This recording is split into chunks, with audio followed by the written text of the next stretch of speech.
Okay, we'll go ahead and get going. First off, as I just told the class here in person, due to the very slow upload speeds, these videos are coming out late for last week. But for this week, we're going to start by going into the presidency.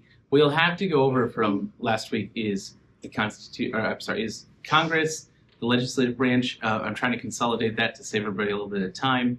But today we're going to jump right in with the presidency. So from Congress, we talked about how Congress is large, fragmented, and very slow by design. You guys are seeing that now. Anybody have any flights planned where you're scared that you're not going to be able to get through the TSA lines ever because TSA has been unfunded for like 6 weeks? Has anybody heard about this? So because TSA isn't funded, the lines to go through security are crazy long. But that's kind of a product of the way that Congress is designed. Talk about why that is in a minute. The presidency, by contrast, is one office, which creates a very different kind of leadership problem. The question today is, why did the Constitution create one president, and what can that president actually do? Congress is built to represent conflict, but the presidency is built to act. It's kind of there in the term, or in the name. When we talk about Congress, we talk about the legislative branch. That's the lawmaking branch. When we talk about the presidency, we talk about the executive branch. And in that term, the root word is, of course, to execute or to do the things that they've been told to do. We're going to cover why the framers did not want a plural executive, the idea of energy in the executive, why a simple president creates speed, accountability, and visibility. But we'll also cover why the danger exists when we have concentrated power. Here's the main point. The presidency is a solution to one problem and a source of another. The solution is that we have decisiveness. So unlike Congress, that's going to take a long time to get things done, the president can just act. And that's a good thing when we need to act in emergencies. But this creates a problem because the risk it creates is that too much centralized executive power can kind of be abused. We've seen that for a while. A single president can act more quickly than Congress, but that also means the office must be watched more carefully. So what are the formal constitutional powers of the president? This is the heart of what I want you to walk away today with. We can organize presidential powers into a couple of different categories. First, we have the executive and administrative powers. The president is the head of the executive branch, which back when the framers were drawing up the Constitution was a pretty small thing, but that has ballooned in size. There's so many different offices in the executive branch at this point that it almost swallows up everything else. If you think about it, for example, the president is, of course, in charge of the armed forces. We all know that, but they're also in charge of different executive agencies like the Department of Justice, the FBI, the CIA, the FAA, the Federal Aviation Association. There's all kinds of things that the president is theoretically in charge of beyond just the office that he has. The president has the duty to ensure that laws are carried out. And while they have that obligation, it's part of their oath, frequently the president gets to decide how to carry out different laws, or how to fund different things, or not fund them at all. It's kind of hard to carry out a law if there's no money going to carrying out that law. And then the final thing within this executive administrative bucket is they have the supervision of the departments and officials, which we talked about. B, military and foreign policy. It's the next big bucket. They're the commander-in-chief. They're in charge of the armed forces. They also have the basically role of conducting diplomacy. We call this the head of state. And then finally, they have a treaty-making role. They're the office that basically has the ability to make treaties through that diplomacy role.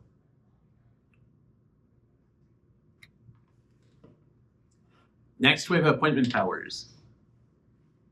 Major officials within our government and judges are going to be nominated by the president, but the Senate has to confirm them into that office. D, legislative-related powers. The president gets to veto laws.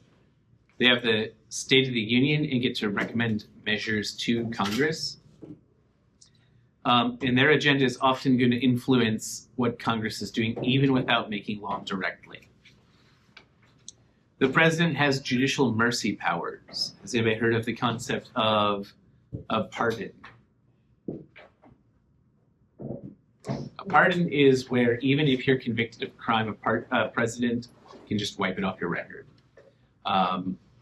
You might have heard of the January 6th rioters. A lot of them were pardoned by the president. So a lot of people were convicted for violence that was done within the Capitol itself. But the president issued broad sweeping pardons to anybody that was convicted of that. So one of the things I need you to walk away with is to see that many presidential powers are not fully solo powers. When we talk about things like making laws, in that D bucket, that's going to deal with the legislature as well. Formal power does not always mean independent power. So just because the president can do it, it doesn't mean that he has to do it all by himself, or that he even can do it all by himself. For example, requiring Senate confirmation of judicial nominees.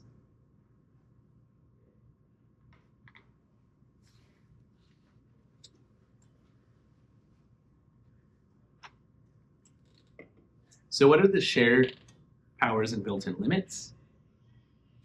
We talked about how appointments require Senate confirmation.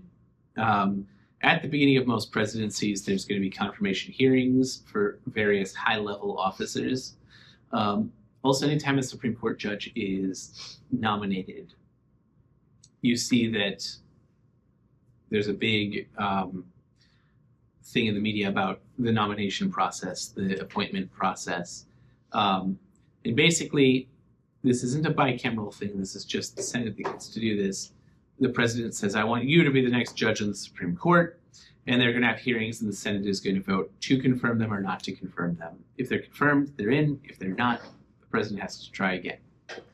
Second, treaties require Senate approval as well. So the president can make a treaty with, for example, NATO. NATO is a treaty organization. It's created by a bunch of governments agreeing, we're going to do this together. The president can go all the way up to signing it, but the Senate has to ratify it. They have to say, yes, we approve of it. If they don't, then we aren't part of it. 3, vetoes can be overridden. So yes, the president can strike down a law saying, no, I don't like this, but a 2/3 vote of both chambers overrides it. We haven't heard much about it lately because the war in Iran, but the Epstein files, the reason, so a lot of people think that Donald Trump is in the Epstein files. His name was used a whole bunch of times. More than the name Jesus was used in the Bible, apparently. But people might wonder, well, if he's got veto power, why didn't he strike it down? Why didn't he say, no, we're just not going to release these? It was a veto-proof majority. So the House of Representatives, I think only a couple of people said no, and the Senate, I think, unanimously voted to release the Epstein files to the public. By doing this, they created a situation where the president could veto it, but it would come right back because enough people had already said, yes, we're in favor of this. So he knew that they'd be able to get that 2/3 majority. Fourth, Congress funds the government and the military. So yes, the president is the commander-in-chief. Yes, he gets to control the executive branch. And while we talked a little bit ago how he can kind of move money around, on the flip side, Congress can simply say, no, we're not going to fund this. And again, that's a big thing we see going on with the Department of Homeland Security right now. You have the Democrats who want to see the Department of Homeland Security engage in some better tactics. And to help that happen, they want to require in law that ICE has to be unmasked, and ICE has to wear body cameras at all times. They are not funding the Department of Homeland Security until they get that. For now, we'll see what ends up happening. Republicans are opposed to that. I don't really know why. Those seem like common sense measures to me, regardless of what side you're on. And so they're kind of at a stalemate where Department of Homeland Security hasn't been funded. And why does this matter for us? Again, the TSA, the NSA, ICE, Custom and Border Enforcement, all these different organizations fall under the umbrella of the Department of Homeland Security. And so if you don't fund DHS, you also aren't funding TSA, which, to be honest with you guys, unless you're coming and going, trying to import fine art, something like that, your biggest interaction with the Department of Homeland Security that you know of is going to be TSA. And I say that because, well, we'll skip that part. I have a question. Yeah. Just jumping back to like the Epstein stuff. I know you were saying like it's not just like on the president, like it's like a majority vote. Like some people say no, but like who decides like if it gets redacted or not? So the way the law was written and what's happening is that the Department of Justice is determining what is redacted and what isn't. And again, while a lot of the media attention has been drawn away from that, there's been a lot of controversy related to how those redactions have taken place. Because, for example, there was a series of documents where victim information was released, which is against the law. So they're like, Jane Smith was a victim of Epstein's. But redacted from that were all the businessmen and stuff that did things with Jane Smith. And when called on it, the secretary for the Department of Homeland, for the secretary for DOJ is just like, well, the attorney general is just like, oh yeah, our bad. We messed that up. We've got lots of documents to go through. So there's just a lot of drama playing out with that. And I don't know where it's going to come down. You think Trump is in the files? Do I think? Oh yeah, Trump is most certainly in the files, because even with what hasn't been redacted, I think his name appears in the files something like 34,000 times. I think that's the last statistic I heard. And again, part of the issue we're having with this is that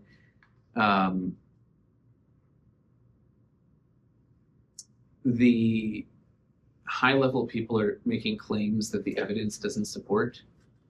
So, for example, one of the claims that was made by the director of the FBI and the Attorney General is that there's absolutely no credible evidence to believe that Donald Trump has. There's absolutely no evidence that Donald Trump has been involved in the Epstein files at all.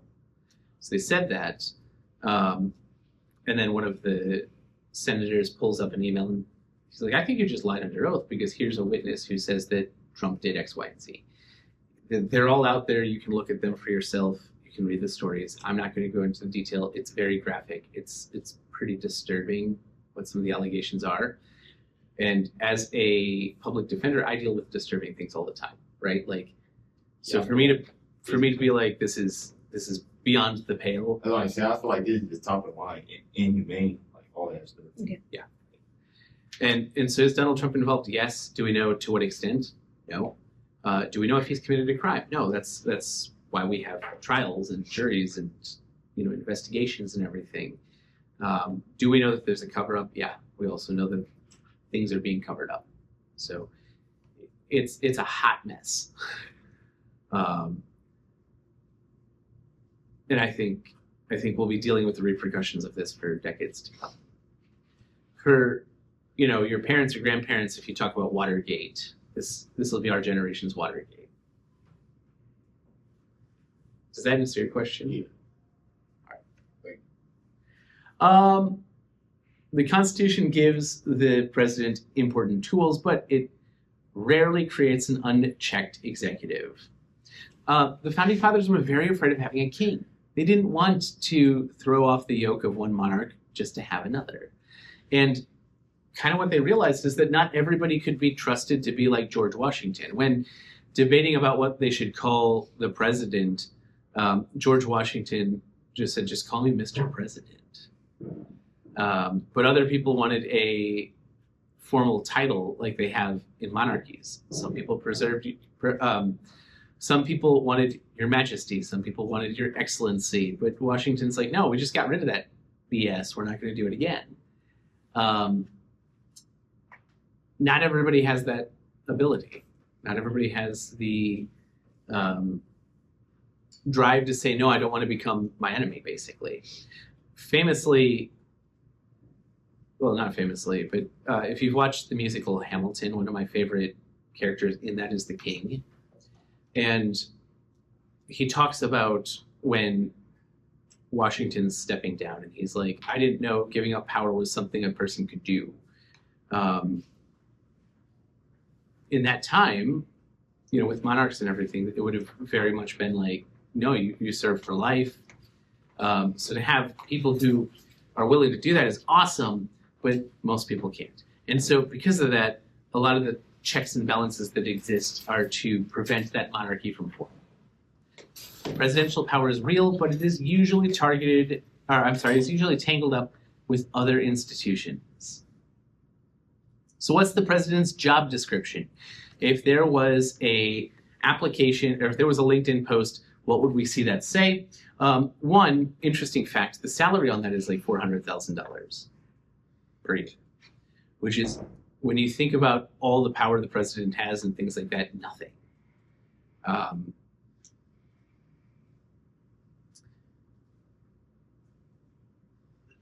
So to move on from legal powers to political expectations, the president has multiple roles at once. The job description is going to say they're the chief executive, like the CEO of the country. They're going to be in charge of executing the laws, running the government. They're the head of state. This means that they are going to be the person that other countries come to talk to. There's a lot of things that go into basically creating the appearance of a head of state too. And I thought it was nuts when I first heard about like Air Force One. I'm like, sure, we got to keep the president safe, but why can't he be flown around in like a C-10 or something? I think a C-10 is a cargo plane. I think it's still in service. Don't know for sure. But when you have that distinctive blue and white plane land on your runway, wherever he goes, it's the sign of the office. It's the sign of the affluence of the country or the power of the country. Other heads of state do this in different ways. That's why kings have crowns. In England, they have the crown jewels. They have a royal scepter. All these things are basically designed to showcase the power of the country, or to bolster the head of state. That's also why we have elaborate banquets and we roll out the red carpet to foreign dignitaries. We have the White House that is this like ceremonial building we can use. They're the head of the government. And we kind of talked about that before. They're the chief diplomat. So they're in charge of negotiating with other countries. They're the military leader. In practice, they have become the legislative leader. And then they're also the crisis manager in political, they're also in political expectations, the crisis manager. Are they the crisis manager? I don't know. Sometimes yes, sometimes no. The economy is almost certainly heading towards a recession. Is it the president's job to try and fix that? Some say yes, some say no. The Federal Reserve is supposed to be independent. They have a lot of the crisis management power there. But when things go south, everybody's going to blame the president. The constitutional office is one thing, but the public job description is much larger.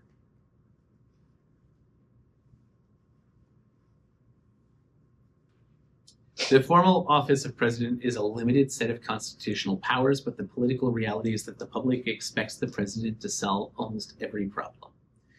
The presidency is one office with many jobs, And those jobs are not all written into the Constitution.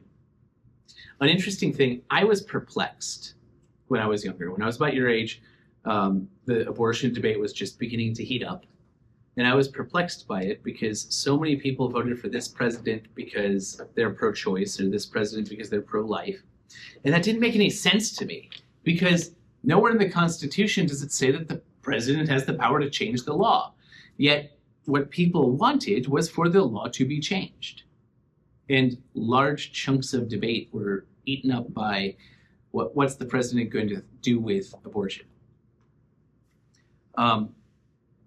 So there's that difference between the political reality and the formal office. How did we end up changing it? Well, the Supreme Court acted. How should we have changed it, in my opinion?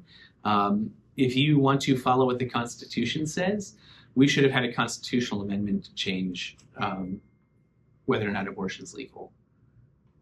Anyway, skipping down, we're going to talk about the presidency as an institution for just a moment.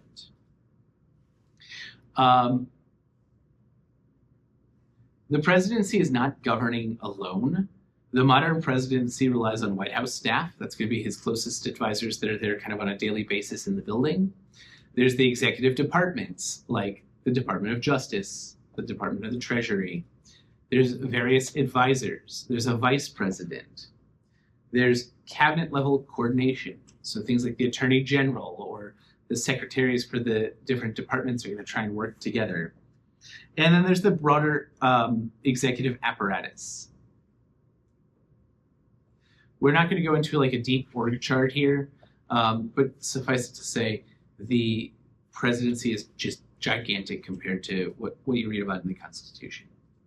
What I want you to understand about this is that the president is not just one person, it's an entire institution.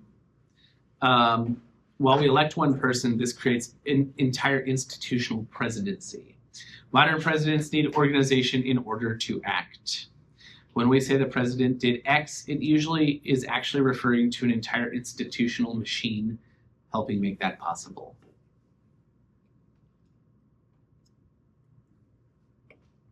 If we talk about Donald Trump imposing tariffs, even though it might seem like it, because he'll just take to X and be like, I'm increasing tariffs on China, there's a whole bunch of different things that went into that. There's lawyers who make sure it's legal. There are going to be PR people that have analyzed the repercussions of doing this. Diplomats that are going to work with speaking to the countries about what's happening. People who actually implement the policy. So all kinds of things go into kind of making that happen.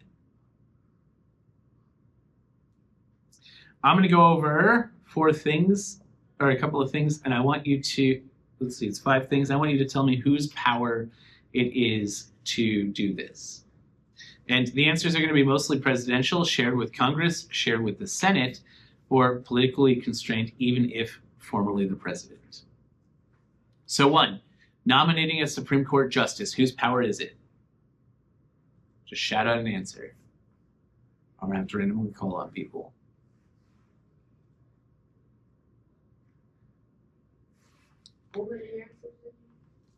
Mostly the president, shared with Congress, shared with the Senate, or politically constrained, even if formally the president.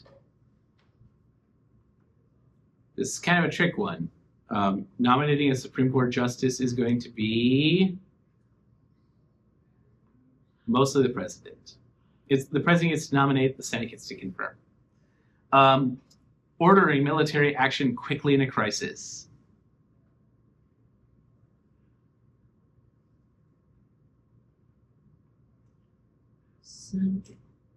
Yeah, it's going to be mostly the president to begin with, but shared with Congress, because Congress has the ability to declare war. So the quick ordering of military action is going to be the president's, but then Congress has to declare war. Interestingly enough, does anybody know what the last war the United States was involved in?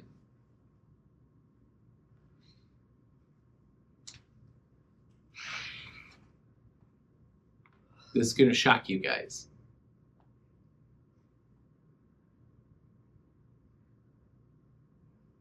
last war that we were involved in? The United States was involved in. Probably something to do with oil. Yes. Guess any war.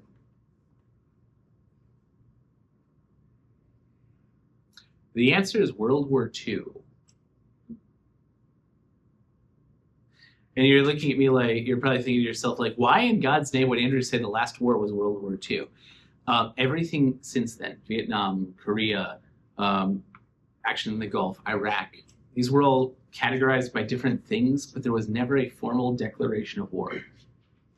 So the president acted unilaterally, and while the Constitution says that Congress has the ability to declare war,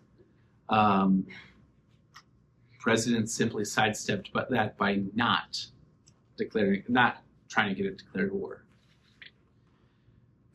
3, negotiating a treaty. This again is going to be shared with the Senate. The president has the ability to basically do all the negotiation, but because the Senate has to ratify it, while it's formally the president's power to enter into a treaty, it makes a lot of sense to get the senators on board to begin with, so it's going to be shared. 4, vetoing a bill, shared with Congress. Congress has to make the bill, the president can veto it, Congress can override it. And then 5, pardoning a federal offender. This is mostly the president. It's going to be that big apparatus of the government that kind of is at play here, but Congress can't do anything to override a presidential pardon.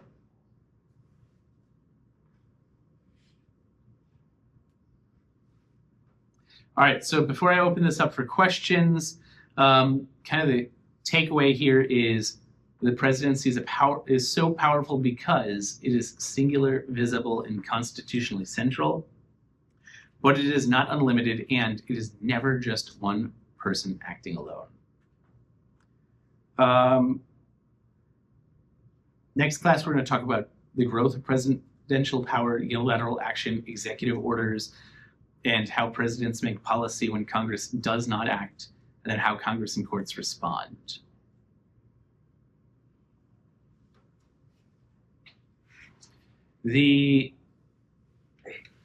So I want to really quick just go back and answer 2 of the questions that I think are hanging out here from what we've gone over so far. The first is, why do we have one president? Why is this set up the way it is?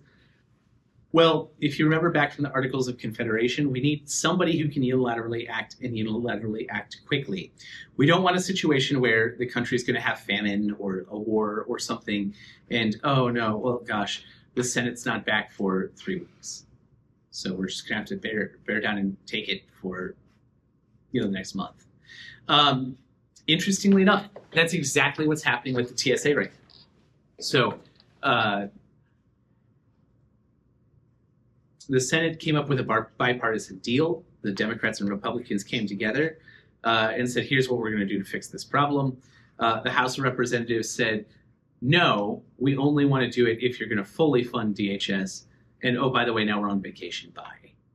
The Senate had already gone on vacation, so for 2 weeks, unless they come back early from vacation, nothing is going to be done to fund the Department of Homeland Security. Nothing is going to be done to fix the problems with TSA. The president, however, can move money around and tap into different things, if he so chooses, to fix the problem in the short term. So why do we want to have one president and not 2 presidents? Rome, in the Pax Romana, the high point of the Roman Empire, was really afraid of having this dictator. They actually had, the term dictator comes from Rome, and they had the ability to appoint a dictator, a singular leader that could exercise all authority if they needed to in times of crisis. So Julius Caesar became dictator, but he became dictator through legitimate means. He was appointed as dictator. He didn't give his power back, and because of that, that's why he got stabbed in the back by Brutus and another group of senators, and basically killed. But the term dictator had a legitimate legislative purpose. But in normal times, when there wasn't a war going on, the Roman Empire had co-councils. So 2 people would be the council of the Senate, and their job, when the Senate wasn't in session, was to make things happen. And they could do it so long as they both agreed. Neither one of them could act unilaterally or by themselves. So why is this important? Well, it ensured that only in actual emergencies, or only when things really needed to be done, would they be done. What's the problem if we have a Republican and a Democrat president at the same time? Would anything ever get done? Probably not. So the founders of our country wanted to create a system where things could get done, but they saw it more as the executive function, as that executing function. Like Congress would leave instructions in the form of laws, and the president would just go through and be like, all right, this is what I'm supposed to do. I think, although I'm not 100% sure because I wasn't alive back then, but I think that that is the purest kind of idea of what the president should be, is sort of a machine that simply runs the code that has been given to them. If you look at Article 2, it's a pretty small article. When you look at Article 1, when you look at the legislative branch, it's massive. But when you look at the presidential branch, it's not as large, it's pretty small. And so I think that this kind of concept of the president having so much power has ballooned beyond where they thought it would be. We'll talk about how that happened next class. But that's the tightrope we're walking when we talk about the presidency. We want them to be able to act. We don't want them to have unlimited godlike power. All right, what questions do you guys have about the presidency?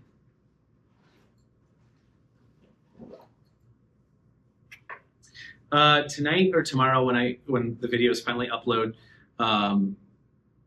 one of them is going to be a link to I'm Just a Bill from Schoolhouse Rock. Yay. And I really want you to watch that before class on Wednesday, because I play another video to help you guys understand executive orders, and it's going to be a lot funnier if you have already watched I'm Just a Bill. This isn't me just being like I don't take many liberties when it comes to class, but this is one where I want the joke to land, and so I want you guys to have watched the I'm Just a Bill first. All right, any other questions? All right, one last housekeeping announcement before we end the video. Wednesday, I will release information about your paper too. So there's going to be a term paper here. What I do with my term papers is this. I will have a deadline. And then anytime up to about a week before that deadline, if you want to turn in an early draft of it, I'll give you feedback. I will grade it if you want and tell you what your grade will be. And if you're happy with it, you can take that grade. And if you're not, you can redo it or fix the problems and turn it in again. I want the term paper to be something fun for you. And I mean, as much fun as work can ever be, right? But so to that end, I usually have really open-ended prompts. This freaks a lot of my younger students out because you guys aren't used to being asked to kind of come up with your own thesis. So if you have any problems with that, come talk to me. I'd be happy to work through it with you. But the biggest thing is take advantage of that. I want everybody to be able to do really well on it. So I will grade it and give you feedback on it up until about a week out, because then things get really hectic and I don't have enough time to grade and return papers. I'll go over the prompt and everything like that next class, but just wanted to give you a heads up that if you're really excited about it, next class is the time to pay attention. All right, that's all I've got, so I'll hop into the roll if there aren't any other questions.